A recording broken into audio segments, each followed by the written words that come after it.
L'affabulateur et ses réseaux de propagande et de désinformation. La résilience cynique d'une tradition d'imposture politique. Quand vous regardez l'interview fallacieux, l'interview de l'ex-brouffeur Laurent Gbagbo, est-ce que c'est à moi de vous dire que c'est quelque chose qui a été préparé pour désinformer les gens? En fait, Afo TV, la télévision d'Alain Foku, elle fait partie des réseaux de propagande et de désinformation. C'est fait exprès. C'est la première chose qu'on retient. Et donc, quand l'affabulateur Laurent Gbagbo vient s'arrêter pour raconter ce que lui-même il est, mais on sait que tu es déjà un imposteur. On sait que tu es un incapable, un vaurien.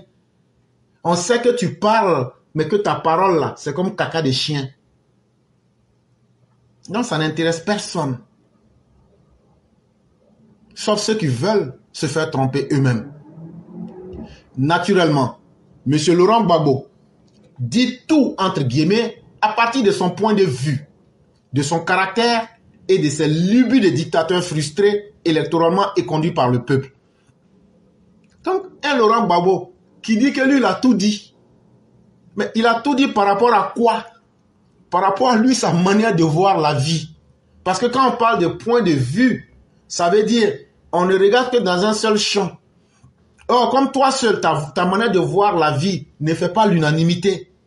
Donc là, tu as dit quoi qui peut intéresser ceux qui voient dans d'autres directions, à ceux qui ont d'autres points de vue.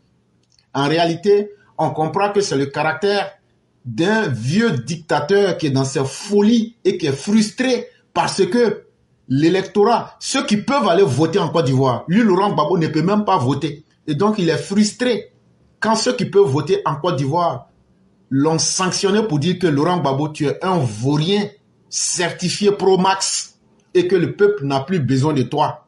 C'est ça qui fait très mal à Laurent Gbagbo. Enfermé dans le monde obsidional qui est le sien, cet homme ne continue-t-il pas d'affabuler, de tenter de réécrire l'histoire et de trafiquer le réel dans une vaine résistance au changement historique en son pays? Le père Assis Diat pose la question de savoir, quand tu t'enfermes dans ton propre monde de la folie comme un fou furieux et que tu continues de fantasmer sur tes propres folies comme un lunatique, comme quelqu'un qui n'a plus ses esprits en place et que tu veux réécrire l'histoire à travers le mensonge, tu veux nier le poids du réel, tu veux essayer d'effacer la réalité que tout le monde voit et que tu refuses de comprendre que les temps ont changé en Côte d'Ivoire et que ce n'est plus le temps du bavardage, c'est plus le temps de la paresse et ce n'est plus le temps de l'irresponsabilité. Mais est-ce que quelqu'un peut se battre contre Dieu? Est-ce que quelqu'un peut se battre contre la réalité? Est-ce que quelqu'un peut se battre contre ce que tout le monde voit? Il faut être un fou, un malade mental, un aliéné de la pire espèce pour se mettre dans un tel cheminement. Interrogeons point par point ces impostures. Il dit, mais pour bien faire comprendre ça à tout le monde, on va aller étape par étape.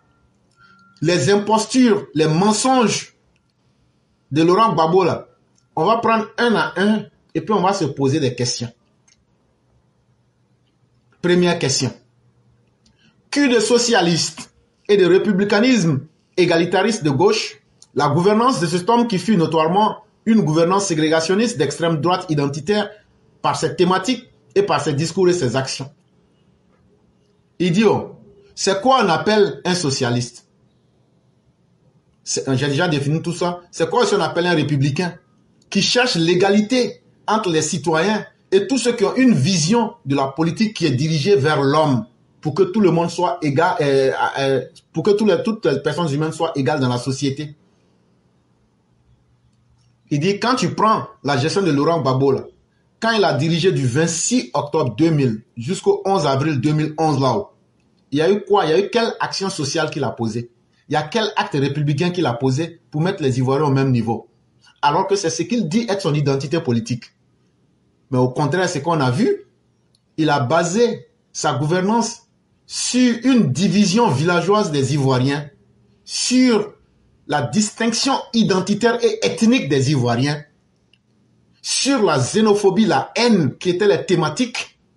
C'est sur ces discours et surtout, il a milicisé des jeunes, donné des armes aux jeunes pour tuer une partie des Ivoiriens et des citoyens qui vivaient en Côte d'Ivoire.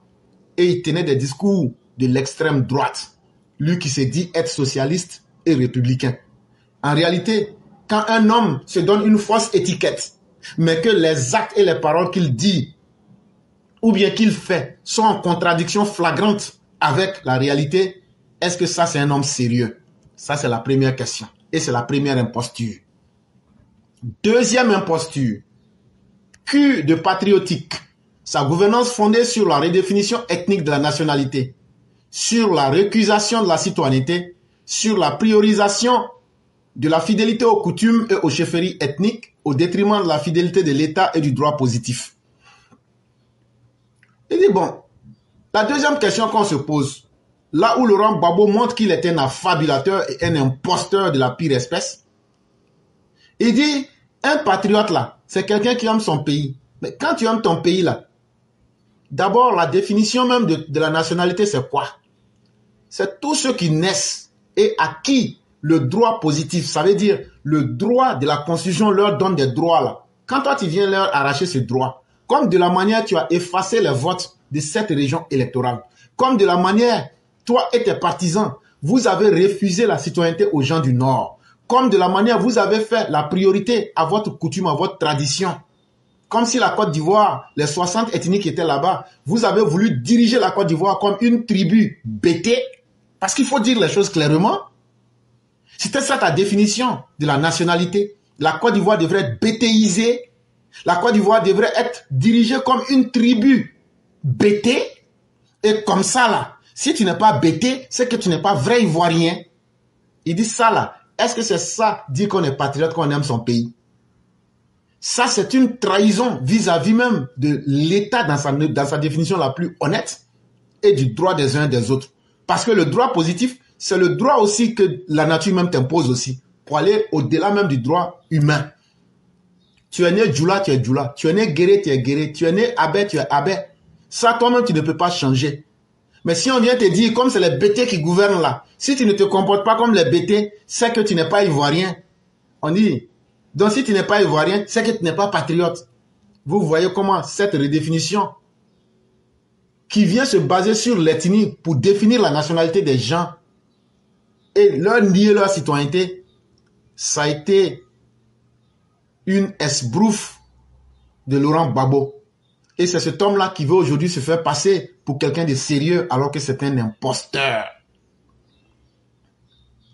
Cul de révolutionnaire, cette gouvernance d'extrême droite identitaire qui fut notoirement conservatrice et même régressiste, fondée sur la promotion du village contre la citadinité et la mixité des appartenances contre l'hétérogénéité du peuple.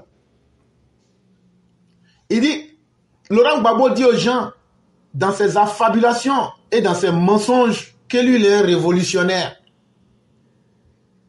Mais un révolutionnaire dans quel sens? Oui, il a été révolutionnaire parce qu'il est venu à travers la manipulation des identités. Laurent Gbagbo a fait une révolution pour aller en arrière. Il a été un régressiste. Au lieu de nous faire avancer, pour dire que les Ivoiriens sont mélangés, Bété Marie Djoula, Djoula Marie Dida, etc., etc., Senfo Marie Atié, etc. Les gens sont tellement mélangés.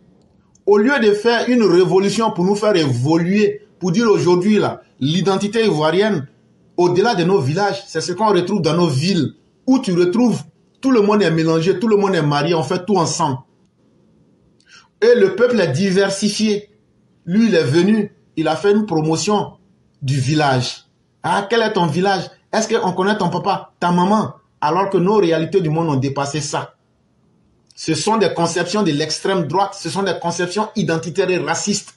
Et ça, c'est comme s'il nous tirait pour aller vers le bas. Est-ce que ça, là, on peut dire c'est un révolutionnaire? Non, c'est un régressionniste. C'est quelqu'un qui va en arrière. Cul de panafricaniste.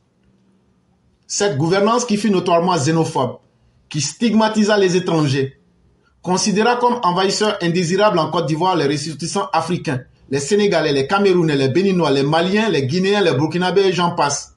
Cul de panafricanistes, cette gouvernance xénophobe qui accusa ces derniers d'être des suppôts des rebelles entre guillemets, c'est-à-dire des ressortissants ivoiriens du Nord, que ce régime considérait comme des étrangers envahisseurs de la Côte d'Ivoire. Laurent Gbagbo se prétendrait panafricaniste. Et pour tromper les idiots, et pour tromper surtout ceux qui ne le connaissent pas, est-ce que le président sénégalais d'alors ne disait pas que être à Paris et être traqué par la police française était encore plus intéressant que des Sénégalais à Abidjan? Allez dans les ambassades du Cameroun, du Bénin, du Mali, du Burkina et j'en passe, demandez-leur qui est ce dirigeant-là qui a laissé une liste de personnes qui ont été massacrées méthodiquement. Ils vous diront Laurent Gbagbo, ils vous donneront les noms. Est-ce que ce monsieur-là peut être un panafricaniste? Ce monsieur-là qui a mélangé volontairement les ressortissants du nord de la Côte d'Ivoire avec les rebelles, des gens qui ont pris des armes. Tous les enfants du nord n'ont pas pris des armes. Touré Moussa qui était avec vous n'a pas pris les armes. Konaté Navigué n'a pas pris les armes. Kone Katina n'a pas pris les armes. Et bien d'autres, on peut citer. Tous ceux qui sont fils et filles du Nord ne sont pas forcément ceux qui ont soutenu la rébellion. Mais pourquoi pendant ton régime, tu as stigmatisé les ressortissants du Nord de la Côte d'Ivoire? Tu les as assimilés à des rebelles. Tu les as assimilés à des étrangers envahisseurs. Et tu les as soumis à la mort. Tu as tué leurs enfants sur les routes. Tu as tué leurs enfants avec les escadrons de la mort. Ça, c'est de la fraude sur l'étiquette. Quand tu te fais voir aujourd'hui comme un panafricaniste, c'est un gros mensonge. Cul d'anticolonialistes et de souverainistes, la gouvernance de M. Laurent Gbagbo, qui se caractérisa par la propension à aliéner l'économie ivoirienne au réseau affairiste du capitalisme international. C'est Laurent Gbagbo qui brada le port d'Abidjan au groupe Bolloré, entre autres, à travers la cession tout aussi scandaleuse, au gré de ses intérêts particuliers politiques, c'est-à-dire de son désir autocratique de conserver le pouvoir contre la volonté du peuple. Laurent Gbagbo dit que lui, il est un anticolonialiste. Très bien. Ça veut dire qu'il n'aime pas les colons. Mais quand tu donnes 3 milliards à Chirac, Chirac est-il un colonialiste ou un souverainiste africain? Quand tu prends l'avion de la Côte d'Ivoire pour aller soi-disant demander à libérer des gens, l'affaire Julia, ce que tu allais libérer là, c'est pas eux qui sont en train de faire la promotion du colonialisme. Bernard Oudin qui te défend là, est-ce que Bernard Oudin n'est pas un impérialiste? Roger Bourgi qui te défend, est-ce que ce n'est pas un impérialiste? Est-ce que ce ne sont pas des affairistes? Est-ce que Roger Bourgi, dans son livre qu'il a écrit là, est-ce qu'il ne l'a pas clairement dit que c'est parce que Alassane Ouattara ne l'a pas reçu et que lui pensait que son soutien à Alassane Ouattara lui aurait ouvert les portes du palais et que c'est pourquoi il est en train de combattre Alassane Ouattara aujourd'hui? Est-ce qu'il n'a pas écrit ça dans son livre? Ils savent que je sais tout. Mais toi, Laurent Gbagbo, contre l'avis du peuple de la Côte d'Ivoire, tu as bradé le port d'Abidjan. Tu as utilisé les avions de la Côte d'Ivoire. Et tu as fait des gré à gré. Et selon toi-même et ton ancien ministre de l'économie, Mamadou Koulibaly, vous avez tout donné aux impérialistes pour que vous puissiez conserver illégalement le pouvoir contre l'avis du peuple.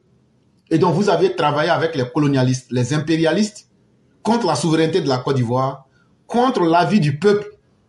En 2005, tu as refusé d'aller à des élections et tu as voulu faire plaisir aux impérialistes pour rester au pouvoir. Et n'oublions pas que c'est cette même armée impérialiste qui t'a protégé de la rébellion. Et aujourd'hui, est-ce que toi, tu peux venir dire quelque chose aux Ivoiriens pour les convaincre? Cul de démocratique, la gouvernance de Laurent Gbagbo, qui fut notoirement celle d'une dictature fondée sur l'arbitraire du pouvoir, sur la répression sanglante des contestations et des oppositions, sur la récusation de l'élection et sur le refus des résultats des urnes, qui conduisit à la crise post-électorale et à la guerre civile en Côte d'Ivoire. Toi, Laurent Gbagbo, tu peux dire à quelqu'un que toi, tu es un démocrate? Toi, Laurent Gbagbo, tu peux dire à quelqu'un que toi, tu es quelqu'un de sérieux? Quelqu'un qui perd des élections, qui refuse, et on lui dit, ça va conduire à la mort des Ivoiriens. Tu dis oui, tant que c'est pas moi, Laurent Gbagbo, je meurs là. Je m'en fous, les gens peuvent mourir. 1000 morts à gauche, 1000 morts à droite. Moi, Laurent Gbagbo, là, je ne quitte pas le pouvoir. Même si j'ai perdu les élections. Toi, Laurent Gbagbo, quand les gens se sont levés pour demander leurs droits, tu les as réprimés de façon sanglante durant tout ton régime. De façon volontaire, sans pression, pour ne pas que les gens puissent s'exprimer. Pour éviter toute contestation, tu as créé les escadrons de la mort. Tu as tué notre père Émile Téhé. Tu as tué notre père Dakouri, le docteur. Tu as tué notre père Kamara Yerefe H. Et j'en passe. Et beaucoup d'anonymes. C'est ça que tu appelles la démocratie? Vraiment, tu es un démocrate. Tu es un démocrate et non un démocrate. Et ça, il faudrait qu'on puisse le dire aux Ivoiriens, parce que ce que tu veux cacher là, tu ne pourras pas le cacher tant que nous sommes vivants, on le dira aux uns et aux autres. Ces impostures écarlates et évidentes, qui sont les marques distinctives du populisme, prospèrent toujours sur le terreau de la vacance du débat public et de l'argumentation réflexive dans un pays. Mais si tu vois que Laurent Gbagbo parle comme ça aujourd'hui là, c'est parce que il y a un défaut d'intellectuel. Et c'est parce que Laurent Gbagbo, il trouve ce terreau fertile là. Il n'y a pas de débat où on fait sortir la vraie réalité pour dire la vérité aux Ivoiriens, pour montrer comment la Côte d'Ivoire était sous son régime, pour montrer ce que c'est que gérer un pays correctement. C'est ce qui fait que Laurent Gbagbo, aujourd'hui, veut manipuler la population, veut utiliser la tromperie, la flagornerie, le mensonge qu'on appelle ici le populisme, pour essayer de tromper les gens, comme si lui n'avait jamais rien fait, comme si c'est le monde qui était contre lui. Mais tu ne seras pas la victime de tes propres turpitudes. Tu ne vas pas te moquer une deuxième fois de tes victimes, Laurent Gbagbo. Tant que nous autres, nous serons vivants, on va montrer ton vrai visage. Et toi et tes militants, vous n'aurez que vos queues entre vos jambes pour écouter la réalité qui va vous fouetter en pleine journée.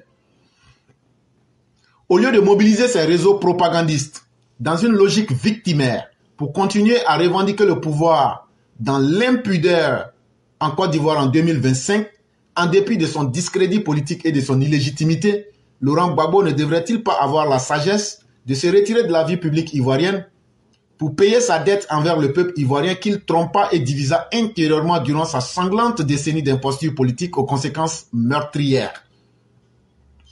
Ce qui est mieux pour Laurent Gbagbo là, au lieu d'aller inviter les journalistes perdus comme Alain Faucu, de mobiliser ses réseaux comme celui de Roger Bourgui, de Bernard Houdin. Mais si tu es un vrai panafricaniste là, ce ne sont pas des faux jetons comme ça qui vont t'amener au pouvoir. Ce n'est pas en manipulant les gens. On n'est plus en 90. On n'est plus en 2000 où tu avais le pouvoir. Aujourd'hui là, tu n'es plus rien, Laurent Gbagbo. Tu n'es plus rien. Ton modèle de manipulation, ça ne passe plus. Nous sommes au temps de l'Internet. Tout le monde peut parler aujourd'hui. Et tout le monde aujourd'hui peut choisir sa propre vision du monde. Et nous allons te rendre la chose plus qu'impossible. Nous allons t'obliger à prendre ta démission. Comme tu ne veux pas être sage, tu ne veux pas te retirer pour essayer de reconnaître le mal que tu as fait à la Côte d'Ivoire. Tu as trompé tes propres partisans, tu as trompé les Ivoiriens. Tu les as tués, que ce soit tes ennemis ou même tes partisans. Et tu as dit à tes propres partisans que tu as fait massacrer, que ce n'est pas pour toi qu'ils sont morts. Alassane Ouattara ne peut pas le dire. Alassane Ouattara est conscient que les militants RDA qui sont tombés pour lui. Et c'est pourquoi, par dignité, il fait avancer la Côte d'Ivoire chaque jour. Mais toi, tu as été un nul, un vaurien, un exécrable individu. Et encore, malgré toutes ces lacunes, tu manques de sagesse et tu veux aujourd'hui te présenter comme quelqu'un qui peut dire quelque chose en Côte d'Ivoire. Mais tu n'es qu'un meurtrier de la pire espèce. Tu es un esthéticien du mal, Laurent Gbagbo. Tu es un imposteur politique qui ne maîtrise même pas son idéologie politique et qui veut mentir aux gens. Mais ça ne va pas prospérer. Comme disait quelqu'un, tu es simplement un fruit pourri qui mérite d'être à la poubelle.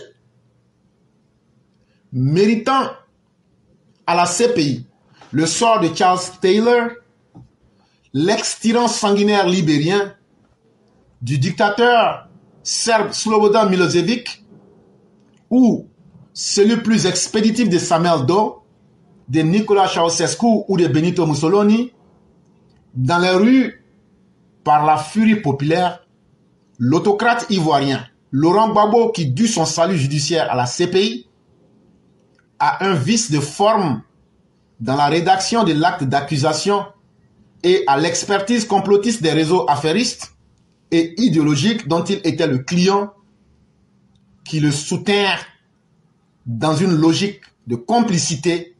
Ne devrait-il pas avoir l'humilité et la prudence de se faire oublier? Signé Alexis Diet.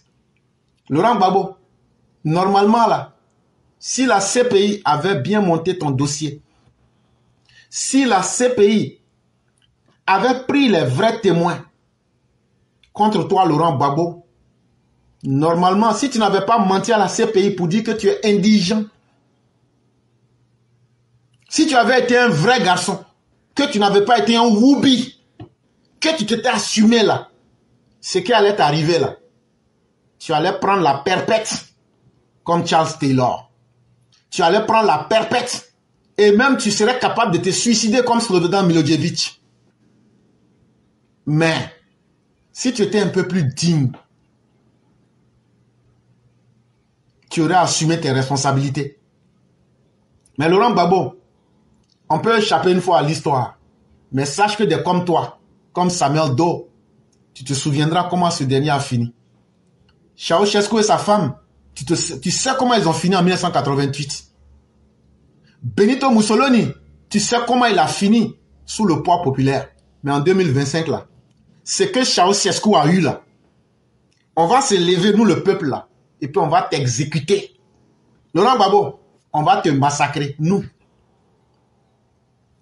Les gens tournent à côté. Moi, je te dis, ça cache.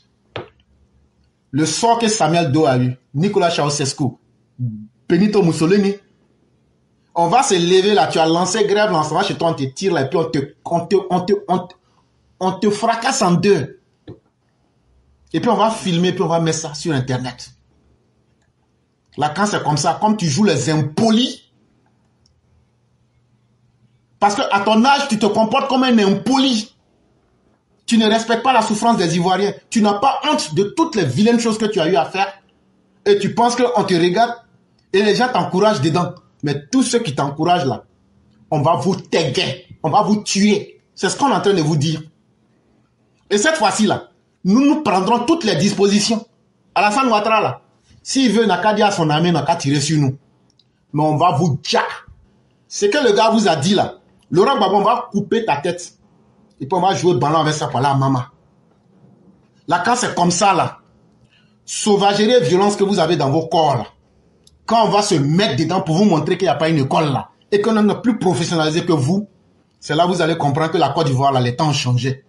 Mais on va vous enseigner ça avec une violence que vous n'avez jamais imaginée. Si on a été patient, c'est par respect pour le président Ouattara. Mais si tu es garçon, là, il faut ramener tous nos parents que tu as tués. Sinon, nous sommes en droit de demander vengeance. Et surtout que tu te montres impoli, arrogant. Nous te disons que nous t'attendons au tournant. Tu auras le même sort que Samuel Doe. Tu auras le même sort que Nicolae Ceausescu. Tu auras le même sort que Benito Mussolini. Parce que quand tu te comportes en dictateur impoli, invétéré, il faut savoir qu'il y a la sanction du peuple. Et cette sanction-là, tu vas la vivre durement dans ton corps et dans ton esprit. Non, par rapport à Gbagbo, ce monsieur au bout du rouleau qui ne veut pas prendre sa retraite et qui veut forcément être encore en scène. Parce que, au fond, moi je dis, j'en veux aussi aux autorités ivoiriennes qui ont permis que Gbagbo crée son parti, que Gbagbo mène des activités politiques, alors que on sait très bien qu'il a été à la CPI, même si il n'a pas été, il se dit avoir été blanchi, donc il ne se reproche rien. Mais moi je pense que le fait que Gbagbo soit encore en politique, politique, c'est tout ça qui amène tout ce qu'on voit là. Parce que Gbagbo, il est dans une démarche de bras de fer contre le président Ouattara, mais nous disons que de toutes les façons, il va à son terminus, il est au bout du rouleau. Et quand Alain Foucault lui pose la question de savoir à 80 ans, est-ce qu'il pense qu'il peut encore apporter, il dit, il nous ramène à ses 18 ans, le combat qu'il a mené pour les Ivoiriens, pour les Africains. Franchement, c'est du pipeau. Alors Gbagbo, on voit dans quoi tu es, parce que tu voulais te servir de la CECI, tu veux te servir des enseignants grévistes, mais ça ne passera pas. Ton masque, il est tombé, donc nous allons se dresser contre toi et dire qu'en 2025, ça sera un coup KO pour le président Ouattara et qui a relooké la présidence et qui a bonne mine. Et vraiment, je suis fière de voir mon président. Et je dis bonne soirée à tout le monde et je vous laisse sur ces paroles. Merci infiniment, cher maire. Merci pour ces paroles d'exhortation. Merci de galvaniser les troupes. Merci de rester positif. Et continuons le combat. C'est en soi que réside le mérite même de notre existence. Vraiment, merci à vous. Excellente soirée à vous. Et déjà, un bon début de week-end à vous. Merci beaucoup, pareillement. Merci. Merci.